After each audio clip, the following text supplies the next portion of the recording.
नमस्कार दोस्तों, मास्क उतारो जी में आप सबका स्वागत है। आज हम एक बात करेंगे इस मूवी सतलुज की जो ज़ी5 के ओटीटी प्लेटफ़ॉर्म में आती है और एकदम आती है और 48 घंटे में गायब हो जाती है और फिर हो जाते हैं उसके ऊपर सवाल शुरू कि ऐसा क्यों हुआ? तो चलिए बात करते हैं इसके बारे में।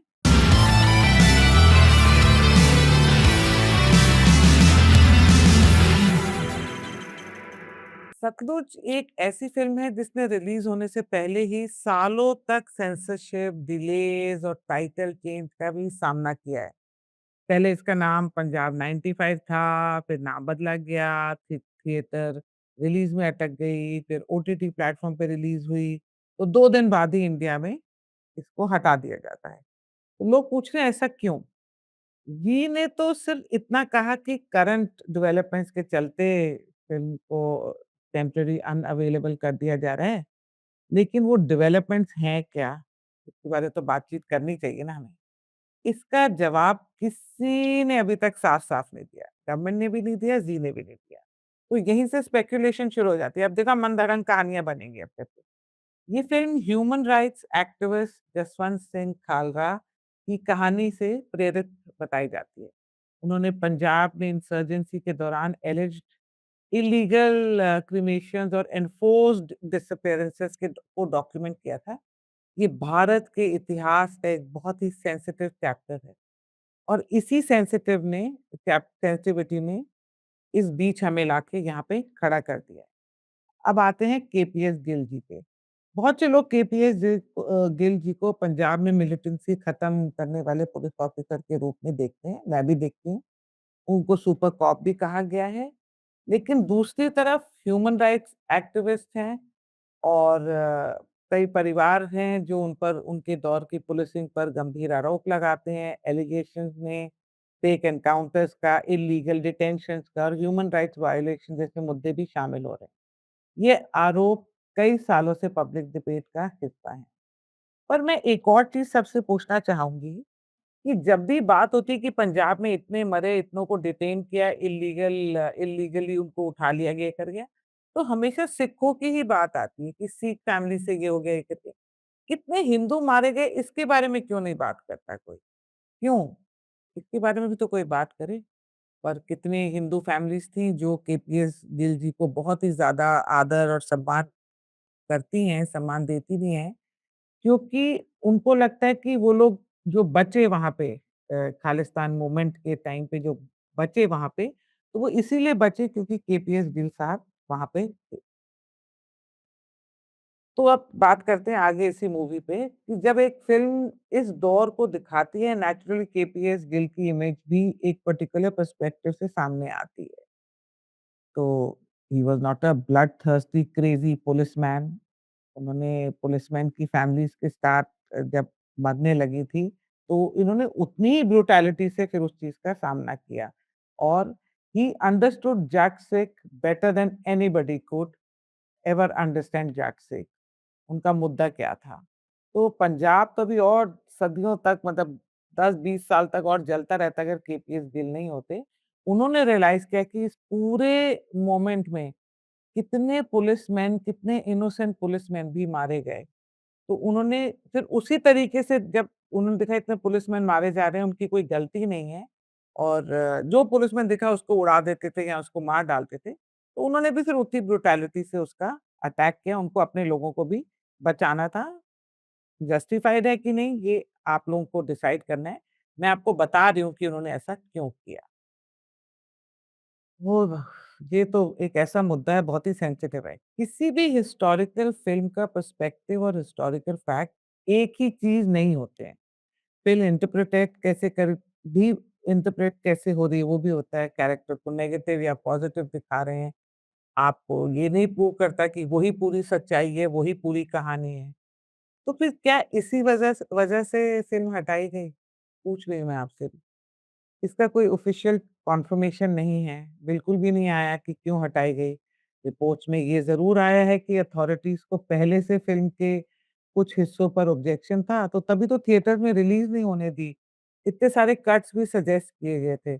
बाद में कट्स वग़ैरह का पता नहीं हुआ कि नहीं पर ओटीटी पे रिलीज़ हुई, पर 2 दिन में हटा दी गई।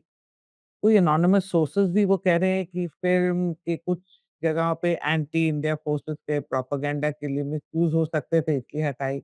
लेकिन ये भी ऑफ़िशियल डिटेल ऑर्डर के साथ पब्लिक डोमेन में सामने नहीं आया इसलिए इसको फाइनल रीज़न कहना कि यही रीज़न था कि एंटी इंडियन एलिमेंट इसको मिसयूज़ कर सकते थे तो गलत होगा ये कहना।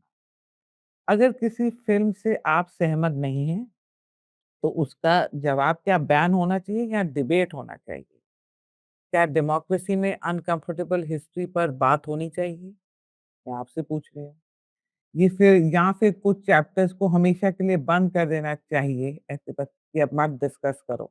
डेमोक्रेसी में ऐसे होना चाहिए कि नहीं? हिस्ट्री का काम सिर्फ हीरोज़ बनाना नहीं होते, हिस्ट्री का काम कम्फर्टेबल क्वेश्चन पूछना भी तो होता है कि क्यों मारा? इतनी ब्रूटल किलिंग्स क्यों हुई? बच्चे कहाँ गुम हो गए? लेकिन उतना ही ज़रूरी है कि किसी भी पीरियड को सिर्फ़ एक नैरेटिव से देखा नहीं जा सकता, कि आपने उसको बता दिया कि वहाँ तो सिर्फ़ भैया बुरा ही हुआ है। मतलब सब इनोसेंट थे, सिर्फ़ केपीएस गिल जो थे, वो ही गलत थे और जो लोग मरे हैं, वो सिर्फ़ सिख मरे हैं, हिंदू तो मरे ही नहीं। ये भी दिखाते हैं मूवी में। और ये भी नहीं बोल सकते कि पंजाब में टेररिज़्म नहीं देखा है, पंजाब में तो टेररिज़्म भी देखा है। पंजाब में पुलिस की सैक्रिफाइसेज़ भी देखी हैं, उसको भी नकारा नहीं जा सकता। आप कैसे नकार सकते हो उसको? और पंजाब में ह्यूमन राइट्स वायलेशन के भी एलिगेशंस हैं उस पंजाब के ऊपर, वो भी देखे हैं, उसको भी नहीं हम डिनाई कर सकते। अगर हम सच की तलाश करना चाहते हैं, तो हमें पूरी तस्वीर देखनी होगी, सिर्फ़ वो हिस्सा नहीं जो हमें पसंद है। तो ये मूवी मुझे कहीं न कहीं ऐसे लगता है, ऐसे ही बनाई गई है। सतलुज के हटने से शायद कंट्रोवर्सी खत्म नहीं हुई। हो सकता है उस कंट्रोवर्सी को और ज़्यादा हवा मिले।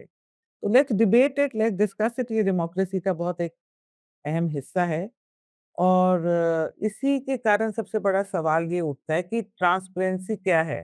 क्या है ट्रांसपेरेंसी? अगर फ़िल्म्स हटाई गई है तो किस लीगल बेसिस पे हटाई गई है? अगर फ़िल्म्स को चलाना है तो क्यों चलाना है? स्पेसिफिक ऑब्जेक्शंस क्या थे आपके? क्या उन्हें पब्लिक किया जाना चाहिए कि नहीं ऑब्जेक्शंस क्या थे? और क्या ऑडियंस को ये हक नहीं है कि वो खुद देखकर अपनी ओपिनियन बनाए या राय बनाए? जब तक इन सवालों के ऑफ़िशियल जवाब नहीं मिलते, तब तक डिबेट भी चलेगी और स्पेकुलेशंस भी। अब आप देखिए पंजाब पे कितनी डिबेट्स होने वाली हैं। इलेक्शन भी पास हैं और डेमोक्रेसी में शायद सबसे ज़रूरी चीज़ ये भी है कि सवाल पूछने की आज़ादी बनी रहे।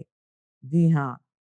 आज़ादी तो बनती रहेगी, बनी रहेगी, डेमोक्रेसी बहुत ही India is a very vibrant democracy.